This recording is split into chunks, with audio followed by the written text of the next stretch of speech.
இன்னைக்கு சென்னையிலேயே முதல் முறையாக முதியோர்களுக்கு ஒரு தனி எக்ஸிபிஷன், அவங்களுடைய வாழ்வியல் முறைக்கு தேவையான விஷயங்கள்லாம் இங்கே எக்ஸிபிட் பண்ணி, அதாவது வீடுகளாகட்டும், வாங்கக்கூடிய வீடுகளாக இருக்கட்டும், இல்லை வாடகைக்கு இருக்கக்கூடிய வீடுகள், அவங்களுக்கு வீல் சேரு, ஸ்ட்ரெச்சர்ஸ் எப்படி இருக்கணும், வீட்டுக்குள்ளேயே போடுற லிஃப்ட்டு, ஸ்டேர் கேஸில் தனியாக ஏறி போகிற லிஃப்ட்டு, இந்த மாதிரி விஷயங்கள், அவங்களுக்கு ஜீரியாட்ரிக் சர்வீசஸ், வயசான காலத்தில் அவங்களுக்கு நர்சிங் சர்வீசஸ், வீட்டுக்கு வந்து செக் பண்ணக்கூடிய ஹாஸ்பிட்டல் சர்வீசஸ், டாக்டர்ஸ், அதை தவிர ஆயுர்வேதிக் மெடிக்கல் ஃபெசிலிட்டிஸ், இந்த மாதிரி பல விஷயங்கள், ஸ்மார்ட் ஹோம்ஸ், மொபைலில் வச்சுக்கிட்டு முதியோர்கள் வந்து எவ்வளோ ஈஸியாக அவங்க வீட்டில் இருக்கிற லைட்டு, ஃபேனு, எக்யூப்மெண்ட்ஸ் எல்லாம் ஆன் ஆஃப் பண்ணலாம்.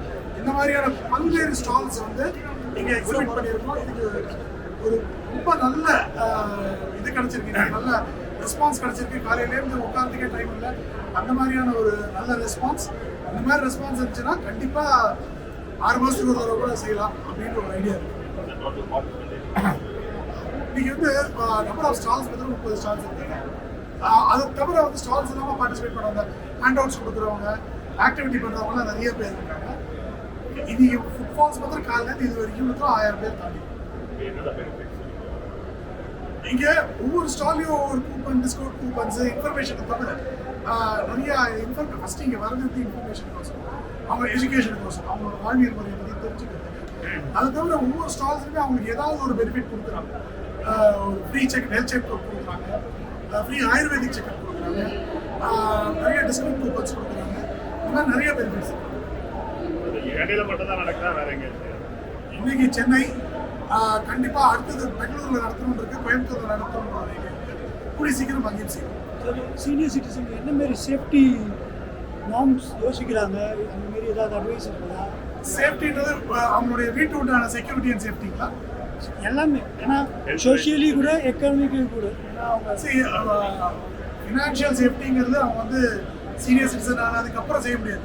சின்ன வயசுலேருந்து சேஃப்டி பற்றி ஃபினான்ஷியல் சேஃப்டி யோசிச்சாதான் சீனியர் சிட்டிசன் நம்ம வயசானதுக்கு அப்புறமா அது இது இருக்கும்.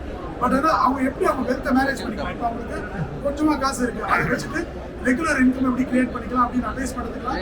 இப்போ இங்கேயே கூட நமக்கு ஸ்டால்ஸ் இருக்குது, ஒரு 2-3 ஃபினான்ஷியல் அட்வைசர்ஸ் இருக்காங்க, அந்த மாதிரி அட்வைஸ் பண்ணுறது. அதை தவிர வீட்டுடைய சேஃப்டி செக்யூரிட்டிக்கு எப்படி ஆர்டிஃபிஷியல் இன்டெலிஜென்ஸ் யூஸ் பண்ணி எப்படி சேஃப்டி செக்யூரிட்டி பண்ணணும் அப்படிங்கிறதுக்கெல்லாம் கூட ஸ்டால்ஸ் இருக்குது, யூஸ் பண்ணிக்கலாம். ஸோ இப்போ இந்த வரக்கூடிய இது இருக்கு இல்லையா, இன்டர்நெட் யூஸ் பண்ணுறது போகிறது, ஏன்னா senior citizens cyber security plus apps எல்லாம் அவங்களுக்கு சொல்லி கொடுக்குறாங்க. இன்னைக்கு ரொம்ப ஈஸியாக வல்னரபிளாக இருக்கிறது வந்து இந்த சைபர் அட்டாக்ஸுக்கு சீனியர் சிட்டிசன்ஸ் தான். அவங்களுக்கு எந்த லிங்க் கிளிக் பண்ணணும், எந்த லிங்க் கிளிக் பண்ணக்கூடாதுன்னு தெரியாது. அதுக்கெல்லாம் இங்கே நம்மகிட்ட இல்லாட்டாலும் இந்த மாதிரி இடங்கள் இப்போ இங்கேயே வந்து எக்ஸ்பர்ட்ஸ்லாம் இருக்காங்க.